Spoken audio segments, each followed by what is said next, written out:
ये गाड़ी मित्सुबिशी की इके वैगन हमारे पास गियर ऑयल सर्विस और इंजन की ट्यूनिंग के लिए आई थी। सामान इसका सारा खोला था। थ्रॉटल इसकी आप देखें बिल्कुल चौक पड़ी हुई है।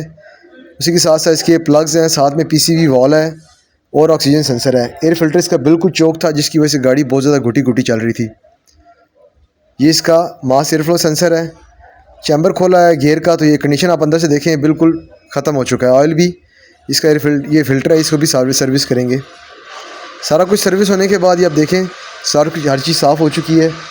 थ्रॉटल, उसके बाद ये एयर फ्लो का सेंसर, ऑक्सीजन सेंसर, प्लग्स, उसी के साथ साथ ये इसका फ़िल्टर भी इस तरीके से साफ़ हो चुका है।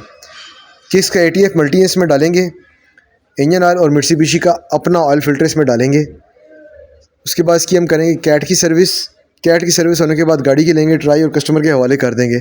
आपने भी अपनी गाड़ी का काम कराना हो तो आप हमारे पास आ सकते हैं। हमारी वर्कशॉप I-10 3 ऑटो मार्केट में मौजूद है। नंबर हमारा बायो में दिया हुआ है।